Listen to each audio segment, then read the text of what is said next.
What happened at the park that gave the police officers a belly laugh you will never forget?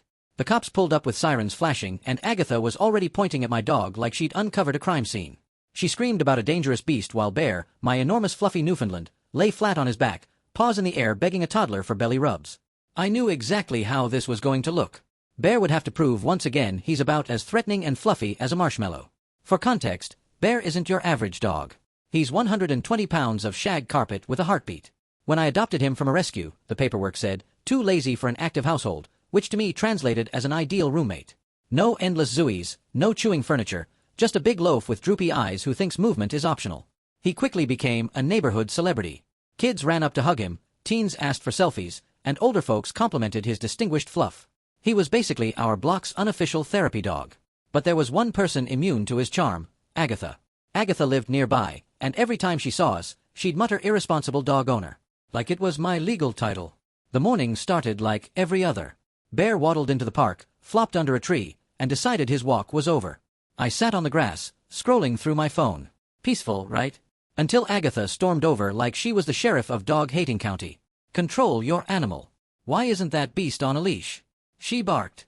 I gestured at Bear, who was literally snoring. Ma'am, the only thing that needs controlling is when we need to go home. Her eyes narrowed. Don't play dumb.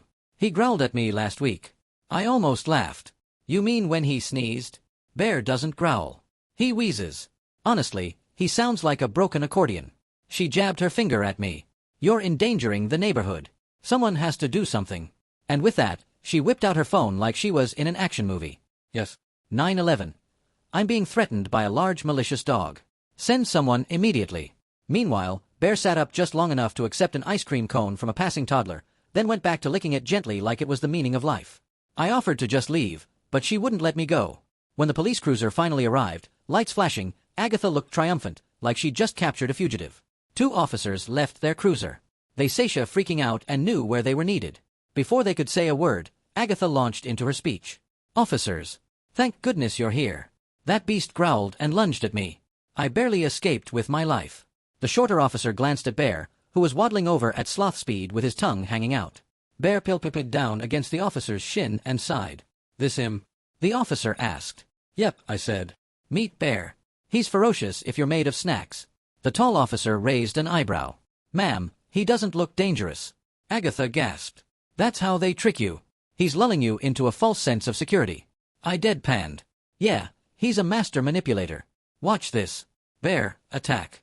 The police ready for a response, but Bear just blinked at me, sneezed, and rolled over for belly rubs, paws waving in the air. The shorter officer burst out laughing. Oh no, I'm terrified. Somebody protect me from the fluff. Don't be fooled, Agatha cried. Sure, I said, pulling out my phone. Let me show you his criminal record. I flipped through pictures. Bear in a hot dog costume, then in a tutu with glitter on his nose.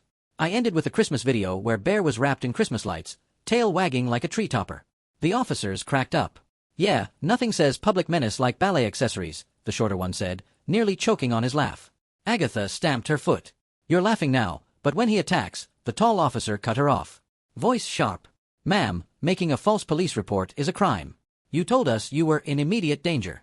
What I see is a dog taking a nap and a kid feeding him ice cream. Agatha's face went red. I pay taxes. I demand protection. The shorter officer smirked and he pays taxes, too. Difference is he's not wasting our time. He nodded at me. Nice dog.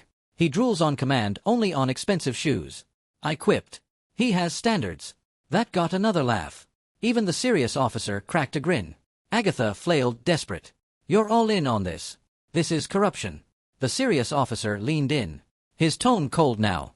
If you call us again with fake emergencies, you'll be the one under arrest. Do you understand?